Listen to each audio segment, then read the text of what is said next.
우리가 모든 성경을 해석할 때 그렇습니다만은 특별히 오늘 우리가 이 본문의 내용을 바르게 이해하기 위해서는 가장 먼저 장차 바울로부터 로마서라고 하는 편지를 받게 되는 1세기 당시에 로마 교회 성도들의 삶의 모습이 어떠한가라고 하는 것을 이해하는 것이 너무너무 중요합니다. 한마디로 이들은 고난과 아픔, 눈물의 인생의 삶을 살고 있습니다. 왜냐하면 이 시대는 박해의 시대였고 순교의 시대였기 때문에 그렇습니다. 지금은 코로나19로 인해서 우리가 오후 찬양 예배 드리지 못하고 있습니다만은 이전에 우리가 오후 찬양 예배 드릴 때에 요한계시록의 내용의 말씀들을 함께 우리가 배우고 있었습니다. 그 요한계시록 강해 중에 제가 말씀드린 적이 있습니다만은 그 로마 황제 60명 속에 대부분의 이 로마 황제들은 신격화가 되어졌습니다. 그래서 스스로 어떤 신격화가 되어져서 이런 백성으로부터 신으로 숭배받는 그런 황제들이었는데요. 특별히 이 당시에 신격화되는 방법이 크게 두 가지가 있었습니다. 첫 번째는 그 황제가 죽고 난 이후에 다음 후계자들, 그 후계자 되어졌던 황제가 선 황제를 신격화하는 경우가 있었습니다. 대개 로마 황제의 신격화는 이런 방법으로 이제 신격화 되어졌다라고 얘기하고 있습니다. 그러나 또 하나의 방법이 있습니다. 자기가 살아 있는 중에 자기 스스로 신으로 백성으로부터 추앙받는 그런 경우도 있었습니다. 이 경우는 로마 황제라고 하는 절대적인 권력을 가지고 원로원을 겁박해서 스스로 이렇게 신격화가 되는 경우입니다. 이렇게 해서 신격화된 로마 황제 가운데 세 사람의 황제가 있습니다. 첫 번째는 이 제3대 황제였던 갈리굴라가 이런 신격화로서 황제의 삶을 살았고요. 두 번째는 오늘 본문에 로마서의 배경이 되고 있는 제5대 황제였던 네로입니다. 그리고 마지막 세 번째가 요한계시록의 배경이 되고 있는 제11대 도미티안 황제였습니다. 문제는 이런 황제가 신격화되어지면 로마 황제의 영향력 아래에 있는 모든 백성들은 1년에 한 번씩 그 황제의 신전에 와서 황제를 위한 경배와 찬양의 문구를 드려야만 했습니다. 백성들이 황제의 신전 앞에 나와서 그 로마 황제의 신격화된 그 신 앞에 어떤 경배와 찬양의 문구를 드려야만 했느냐? 그 문구가 뭐라고 얘기했다고요? 황제야말로 나의 키리오스, 주이십니다. 황제야말로 나의 주인입니다 라고 하는 찬양과 경배의 문구를 드려야만 했다고 하는 거예요. 이 경배와 찬양의 문구를 드린 자에 한해서 요한계시록 13장에 보면 이마와 오른손에 666이라고 하는 표를 받게 됩니다. 이 표를 받은 자에 한해서 매매, 상거래를 할 수 있습니다. 직장에 다닐 수 있었고 또 길드라고 하는 상인조합에 가입되어 장사를 할 수가 있습니다. 그리고 팍스 로마나 로마가 주는 그 평화를 누릴 수가 있었던 것입니다. 그러나 반대로 황제 숭배를 거부하거나 찬양의 문구를 드리지 않는 자들은 직장 생활을 할 수가 없습니다. 쫓겨납니다. 666이라는 표를 받지 못하기 때문에 사업을 할 수가 없습니다. 심지어는 우리 영상을 통해서 보았던 것처럼 콜로세움이라고 하는 원정 경기장에서 사자의 밥이 되기도 합니다. 검투사들의 무차별적인 칼과 창에 죽임을 당합니다. 십자가 형벌을 당하고 화형에 처하여 죽게 되고 또한 참수형을 처함받기도 합니다. 문헌에 따르면 이 네로는 하형을 시키는데 밤에 많이 하형을 시켜도록 합니다. 왜냐하면 어두움의 밤을 밝히는 땔감으로 황제 숭배를 거부하는 자들을 바로 그렇게 하형에 처했다라고 기록하고 있습니다. 그런데 이런 죽음을 불사하고서라도 황제 숭배에 무릎 꿇지 않는 자들이 있었습니다. 그가 누구겠습니까? 그들이 누구겠습니까? 바로 교회였습니다. 그 당시에 기독교인이었습니다. 왜요? 기독교인 우리에게 있어서 주가 되시는 분은 누구십니까? 오직 한 분, 우리 주 예수 그리스도인 줄로 믿습니다. 그래서 그 당시 교회는 이런 유일신간으로 똘똘 뭉쳐서 황제 숭배를 반대하는 곳에 앞장을 섰습니다. 그래서 요한계시록 4장에 보면 하늘의 장면을 소개하면서 하나님의 보좌가 있죠. 그리고 그 보좌 중심으로 가장 먼저 구약과 신약의 하나님의 구원함 받은 백성의 대표자로서 24장로들이 있습니다. 그리고 그 다음에는 이 땅의 모든 피조물들을 대표하는 네 생물들이 있죠. 그리고 가장 바깥 가장자리에는 만망과 천천 보좌에 앉으신 하나님을 둘러 진친 이 모든 무리들이 그 하나님 앞에 뭘 합니까? 영광과 찬송과 감사를 새색토록 올려드리고 있다는 것을 우리가 발견할 수가 있습니다. 그런데 그 수많은 무리들이 그 하나님 앞에 찬양과 경배를 드리는데 그들이 찬양과 경배 드리는 찬양의 가사가 뭐냐? 요한계시록 4장과 8절 이렇게 기록합니다. 거룩하다 거룩하다 거룩하다 주 하나님이 곧 전능하신 이여 전에도 계셨고 이제도 계시고 장차 오실리시라. 요한계시록 4장 10절과 11절에 계속 이렇게 얘기합니다. 24장로들이 보좌에 앉으신 이 앞에 엎드려 세세토록 살아계신 이에게 경배하고 자기의 간을 보좌 앞에 드리며 이르되 우리 주 하나님이여 영광과 존귀와 권능을 받으시는 것이 합당하오니 주께서 만물을 지으신 자시라 만물이 주의 뜻대로 있었고 또 지으심을 받았나이다 하더라. 여러분, 보좌에 앉으신 하나님 앞에 그 모든 무리들이 어떤 경배와 찬양의 문구를 올려드리고 있다고요? 누가 키리오스 주라고 그들은 고백하고 있는 겁니까? 저 로마 황제 따위가 우리의 주가 아니라 우리의 주는 오직 유일하신 한 분 누구라고요? 하나님. 온 우주 만물을 창조하시고 만왕의 왕이시며 만주의 주이신 하나님만이 나의 영원한 키리오스 주이십니다. 이런 찬양을 올려드리고 있다는 겁니다. 여러분, 그러니 지금 로마 당국과 로마 황제 입장에서는 당시에 이런 기독교인들이 그들의 눈에 얼마나 가시와 같았겠습니까? 얼마나 고칫거리였겠습니까? 이에 그들을 사로잡아서 사자밥이 되기도 하고 십자가에 달려 죽게 하고 참수형에 처하기도 하는 거예요. 이래도 안 되니까 AD 64년 7월 18일에 로마 시내에 6일 동안 밤낮으로 큰 화재가 발생합니다. 이때 퍼지는 소문들은 로마 황제 네로가 미쳐서 이 불을 질렀다, 이런 소문들이 퍼져나가기 시작했습니다. 이때 네로는 이 소문을 무마시키기 위하여 그 화재의 방화범의 주역으로 누굴 지목했냐면 기독교인을 지목한 거예요.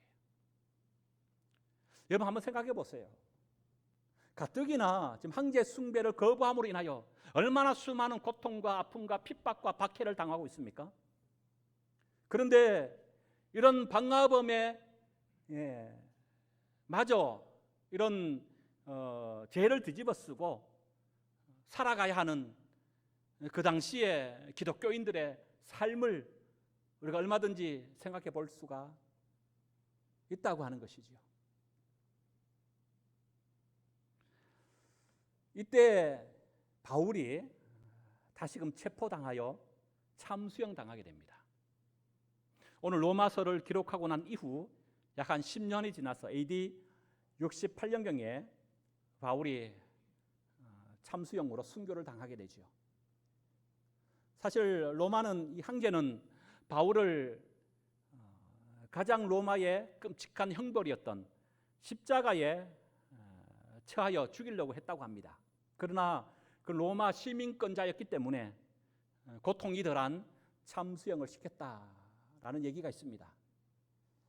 바울이 순교당할 그쯤에 또 한 분의 순교자가 있습니다. 바로 예수님의 수제자였던 베드로입니다.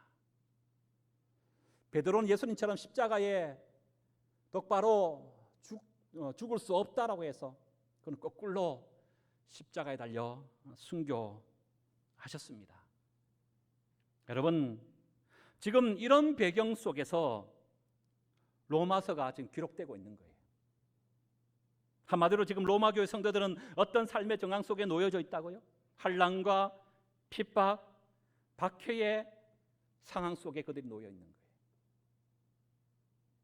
특별히 로마 황제 이 가운데 기독교를 대대적으로 박해했던 10명의 로마 황제가 있다고 합니다.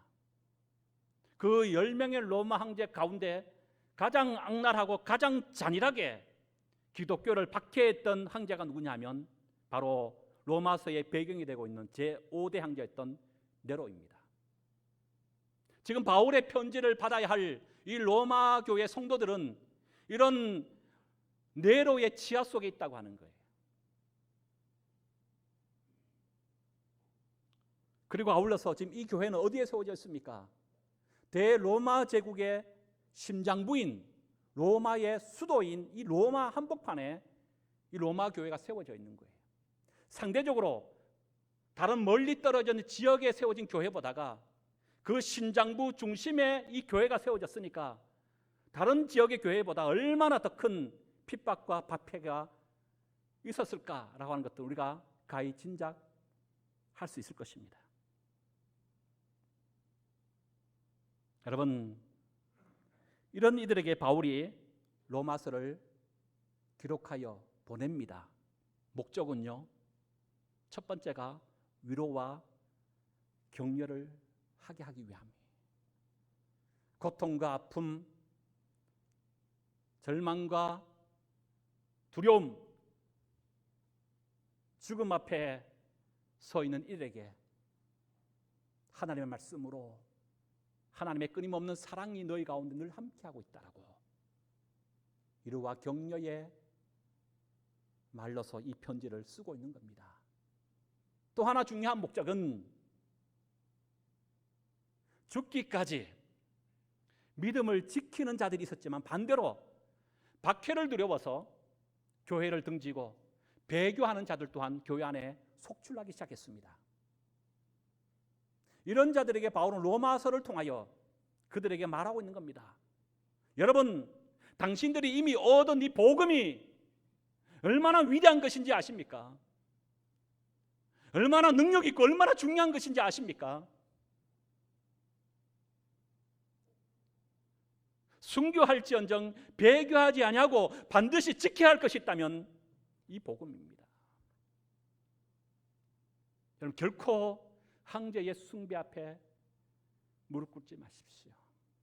현재의 고난과 아픔 때문에 여러분의 받은 복음을 하찮은 것으로 치부하지 마십시오.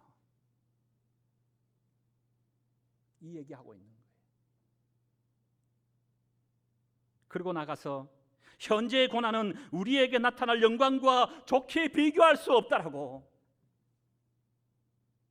고난 너머에 있을 우리를 향하신 하나님의 위대한 영광을 바라보며 오늘의 고난을 거뜬히 이겨내라고, 이렇게 하여 기록한 것이 로마서입니다. 특별히 그 가운데 오늘 본문은 이런 고난과 환난 가운데 있는 로마 교회 성도들에게 바울은 하나님의 구원은 결코 중도에 포기되거나 변경되거나 취소되지 않는다고 하는 구원의 확실성과 완전성을 증명하여 보여주고 있어요. 왜요? 고난과 아픔을 당하니까 그들이 가장 먼저 생각한 것이 뭔가? 하나님이 나를 버리신 것 아닌가?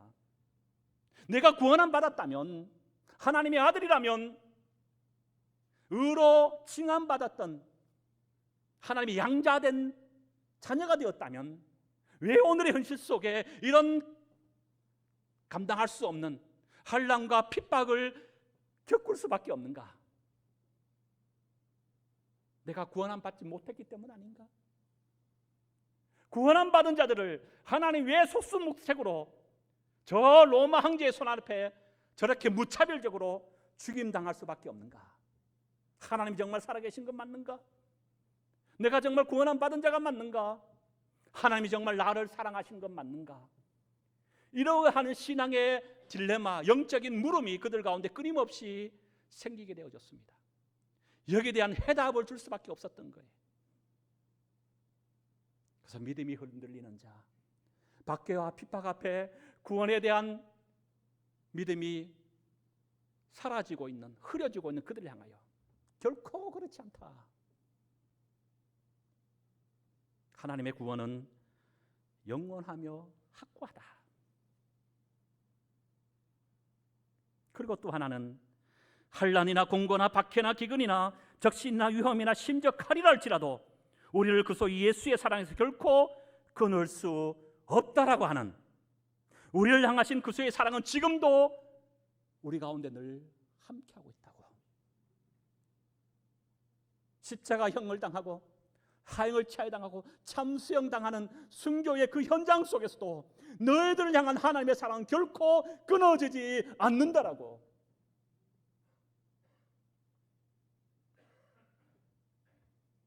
그래서 성도들 위로하고 다시 한번 믿음과 복음 위에 이들을 굳게 세움받게 하기 위하여 오늘 본문이 기록되었다고 하는 거예요. 그 내용들을 이제 하나하나 좀 살펴보기를 원합니다. 먼저 오늘 본문은 크게 4개의 수사학적 질문으로 구성되어 있다는 것을 우리가 발견하게 되는데요. 첫 번째 질문이 이제 31절에 나와 있습니다. 31절 그런 적 시작. 만일 하나님이 우리를 위하여 위하시면 누가 우리를 대적하리요? 첫 번째 질문, 누가 우리를 대적하겠느냐라는 질문이에요. 두 번째 질문은 33절에 있습니다. 누가 우리를 고발하리요? 세 번째 질문 33절에 누가 정죄하겠느냐? 마지막 네 번째 질문이 35절에 있습니다. 누가 우리를 그리스도의 사랑에서 끊겠느냐? 네 가지의 수사법의 질문들을 하고 있어요. 이 수사법이라는 것은 결코 그럴 자가 있다는 거예요, 없다는 거예요? 없다고 하는 거예요. 그래서 여러분, 우리를 향하신 누가 우리의 대적자가 되리요? 우리의 대적자가 있다는 거예요, 없다는 거예요? 대적자가 결코 없다는 거예요. 뿐만 아니라 우리를 고발할 자도 없고 우리를 정죄할 자도 없을 뿐만 아니라 우리를 그리스도의 사랑에서 끊을 세상에 그 무엇도, 그 누구도 있다 없다? 지금 없다라고 얘기하고 있는 거예요. 여러분, 이것은 지난주에 말씀과도 함께 연관이 되죠. 지난주에 우리의 모든 것을 협력하여 하나님의 뜻, 선을 이루시는 하나님에 대하여 우리 함께 살펴보았지요. 우리의 모든 것을 협력하여 선을 이루는 그 하나님이 우리의 삶의 현장 속에서 특별히 협력하여 선을 이루는 구체적 한 예로서 무엇을 제시하고 있었습니까? 우리의 구원의 전 과정, 전 역사를 하나의 그 실례로 우리에게 소개하고 있다는 걸 우리가 지난주에 함께 발견했지요. 그래서 구원의 5단계를 우리가 보았잖아요. 무엇이었습니까? 미리 아신 자들을 정하셨다. 예지였습니다. 두 번째가요, 정한 그들을 예정하셨습니다. 예정입니다. 예정하신 그들을 부르셨다는 거예요. 소명이지요. 부르신 그들을 하나님이 의롭다 칭하셨습니다. 칭입니다. 칭한 그들을 하나님께서 뭐 하셔요? 마지막 영락케 하셨습니다. 마지막 구원 영하였어요. 그 구원의 5가지 단계, 예지, 예정, 소명, 칭의, 영하였습니다. 중요한 것은 이 구원의 5가지 단계는 중간에 끊기거나 중간에 포기되거나 취소되는 일이 있습니까? 없습니까? 결코 없다고 말씀드렸어요. 왜요? 구원의 전 역사는 나로부터 출발되거나 나로부터 완성되는 것이 결코 아니기 때문에 이 구원의 전 과정은 누가 역사하는 겁니까?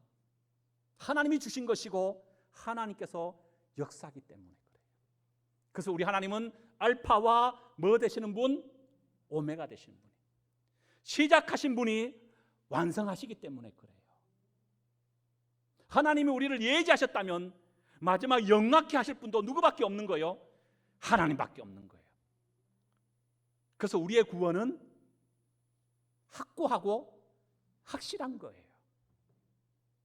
고난이 있다, 힘겨운 인생을 살아간다, 예수 믿어도 잠시 과거에 제약된 삶을 살아간다, 그 때문에 구원이 망각되거나 취소되거나 끊겨지지 않는다고 하는 거예요.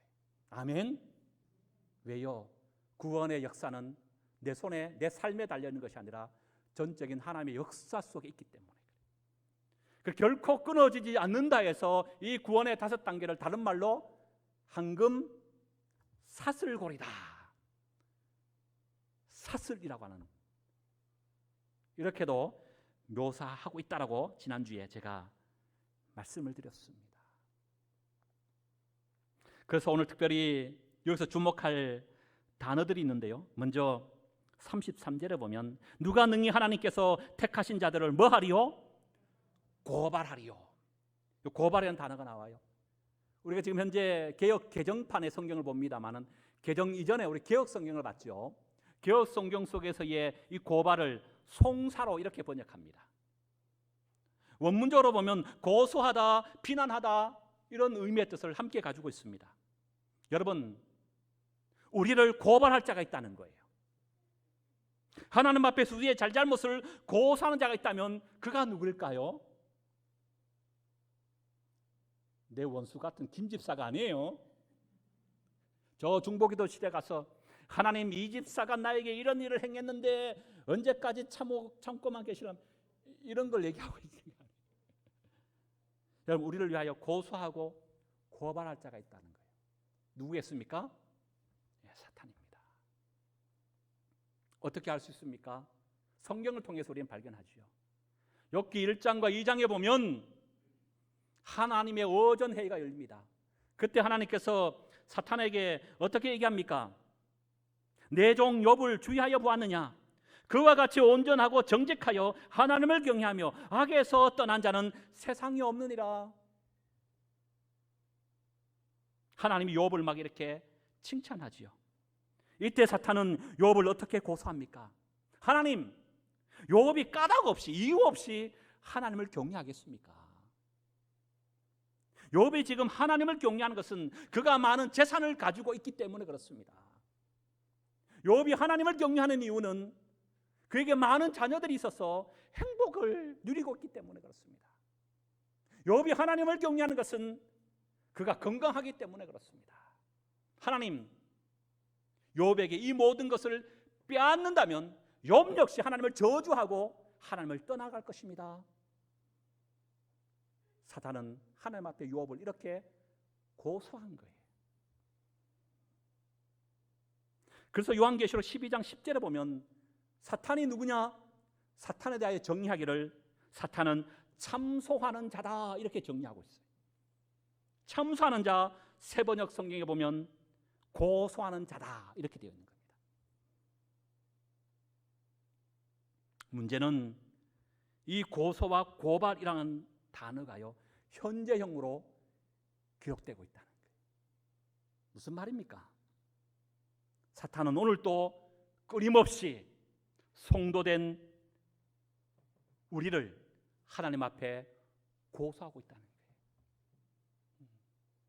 그렇다면 사탄은 오늘 우리의 무엇을 하나님 앞에 고소할까요? 아마 이런 고소를 하지 않을까요? 하나님, 아무개 성도가 예수 믿는다고 함에도 불구하고 저런 제약된 삶을 여전히 살아가고 있습니다. 사탄이 우리의 삶을 알까요, 모를까요? 기가 막히게 알지 않겠습니까? 우리보다 더 뛰어난 존재가 사탄인데,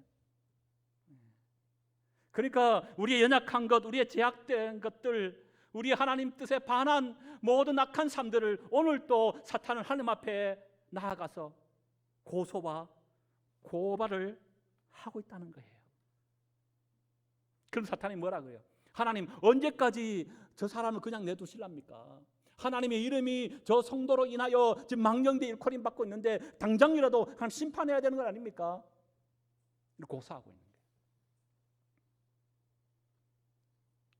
근데 여기서 또 주목해야 될 하나의 단어가 있습니다. 34절인데요. 누가 뭐 하리요? 정죄하리요 라고 시작하면서 마지막 어떻게 합니까? 죽으실 뿐 아니라 다시 살아나신 이는 그리스도 예수시니 그는 하나님 우편에 계신 자요 우리를 위하여 뭐 하시는 분?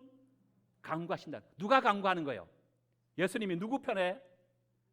하나님 우편에 지금도 계셔서 우리를 위하여 간구한다는 거예요. 이 간구라는 단어 또한 현재형으로 쓰여지고 있다는 거예요. 간구한다는, 기도한다는 의미도 있지만 변호한다는 뜻도 있습니다. 무슨 얘기예요? 사탄은 지금도 우리의 죄악을 하나님 앞에 날마다 정죄하고 고소합니다. 그때마다 하나님 우편에 계신 하나님께서는 우리의 뭐가 되셔서? 변호자가 되셔서 우리를 대신하여 변호하고 간구하고 계시다고 하는 거예요. 그렇다면 예수님은 우리에 대하여 어떤 간구를 하실까요? 여러분, 어쩌면 사탄이 하나님 앞에 고소하는 그 모든 고소의 내용은 틀린 것이 없을지도 몰라요. 그런데 하나님 우편에 계신 예수님께서 우리를 위하여 대신 변호하시는데 저는 이렇게 변호하지 않겠나 생각해 봅니다. 하나님, 저 아무개 성도를 위하여 내가 대신 죽었습니다. 내가 이미 저 성도의 죄값을 다 지불하여 갚았습니다. 이미 모든 죄가 해결되어졌습니다. 비록 예수 믿어 변화된 삶을 살지 못한다 할지라도 하나님 아버지, 내가 저를 위하여 십자가에서 모든 죄값을 치루었습니다. 그러기에 이제 저 사람은 비록 죄를 짓지만 죄인이 아니라 의인된 자입니다. 하나님은 오늘도 하나님 우편에서 우리를 그렇게 변호하고 계신 줄로 믿습니다. 그러기에 우리는 오늘 또 사는 거예요. 사탄의 끊임없는 고소만 있었다면 어찌 우리가 살아갈 수 있겠습니까?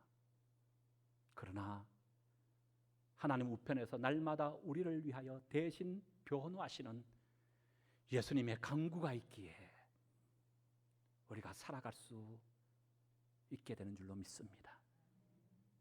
하나만 더 보고 말씀 마칩니다.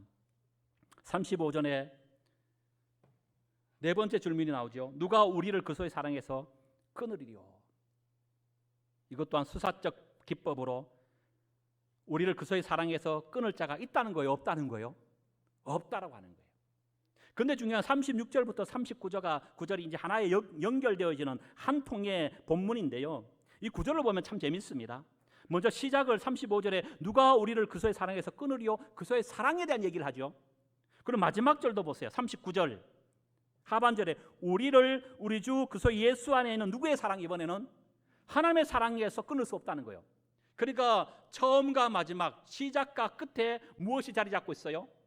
끊을 수 없는 예수 그리스도에 대한 사랑, 끊을 수 없는 우리를 향하신 하나님에 대한 사랑이 양쪽에 포진되어 있습니다. 그리고 그 가운데 무엇이 기록되어 있냐면 그 하나님의 사랑을 끊고자 하는 수많은 고난과 아픔의 내용들이 무려 17가지나 소개되고 있어요. 그러니까 오늘 본문의 구조는 단순하게 도식화하면 A, B, A-로 되어 있어요.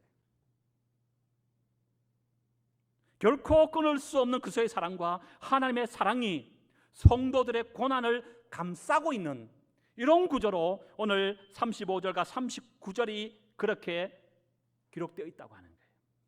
여러분 무슨 말이겠습니까? 성도된 우리가 삶을 살아가면서 겪게 되는 말할 수 없는 영적, 육적, 정신적인 모든 고난과 어려움이 아무리 많을지라도 이것 때문에 하나님께 대한 우리의 사랑을, 아니 우리를 향하신 하나님의 사랑을 끊을 자가 있다는 거예요, 없다는 거예요? 없는 줄로 믿습니다. 이 세상에 다른 어떤 피조물이라 할지라도 우리를 향하신 하나님의 사랑을 끊을 자가 없어요. 왜요? 하나님의 사랑이 우리의 모든 고난과 아픔을 송두리째 덮고 계시기 때문에.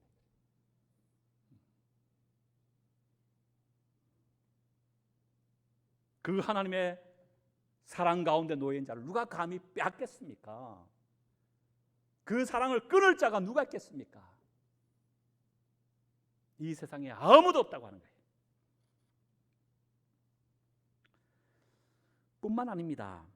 또 하나 단어를 봐야 되는데요, 우리를 하나님의 사랑에서 끊을 수 없을 뿐만 아니라 30절에 보면 이렇게 얘기하죠. 37절입니다. 읽어봅니다. 시작. 그러나 이 모든 일에 우리를 사랑하시는 이로 말미암아 우리가 넉넉히 이긴다 그랬습니다. 이긴다는 단어도 현재형으로 쓰고 있어요. 먼 미래에 이길 것을 말하지 않아요. 지금 이긴다고 말하고 있습니다. 어떻게 이길 수 있습니까? 우리는 고난 가운데, 우리는 핍박 가운데, 박해 가운데 살고 있는데 세상 사람들을 봤을 때는 우리는 패배자요, 실패자처럼 보여주고 있는데 어떻게 우리가 이긴 자가 되었습니까?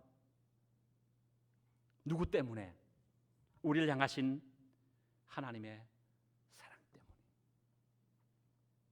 우리의 죄를 대신 짊어지신 십자가의 그 모든 죄값을 대신 치르신 우리 주 예수 그리스도의 사랑 때문에 우리는 이미 이기고 승리한 자의 반열 가운데 서 있는 줄로 믿습니다. 여전히 그럼에도 불구하고 우리는 고난과 아픔의 한복판에 살고 있습니다. 그러나 주님은 우리에게 이렇게 말씀하시지요. 세상에서 너희가 환난을 당하나 담대하라, 내가 세상을 이기었노라. 주님이 승리하셨기에 그 예수 그리스도를 믿는 모든 성도들은 그 믿는 그 순간, 의롭다 칭함받는 그 순간 주님처럼 우리도 이겼고 이미 승리한 자가 된 줄로 믿습니다.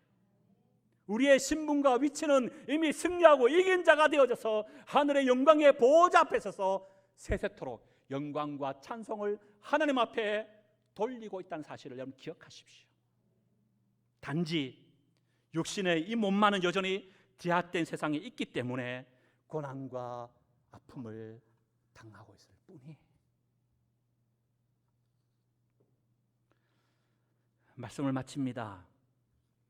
사랑하는 여러분, 현재의 고난은 장차 우리에게 나타날 영광과 좋게 비교할 수 없음을 다시 한번 기억하십시다. 우리는 그 어느 때보다도 힘들고 어려운 때를 보내고 있습니다. 이때일수록 우리를 향하신 하나님의 사랑을 다시 한번 가슴에 깊이 새기십시다. 그 사랑 때문에 우리는 이겼고 승리한 줄로 믿습니다. 고난 앞에 굴하지 말고 끝까지 믿음을 지키며 승리한 개성장군 되어져서 우리 여러분, 우리 어깨를 좀 쫙 펴고 힘있고 멋있게 고난 속에서 굴하지 아니하고 순교할지언정 배교하지 않겠다고 하는 절대적인 믿음의 신앙을 가지고 우리에게 맡기신 바 사명을 오늘 또 당당하게 힘있게 살아갈 수 있는 저와 여러분 되실 수 있기를 주의 이름으로 축복합니다.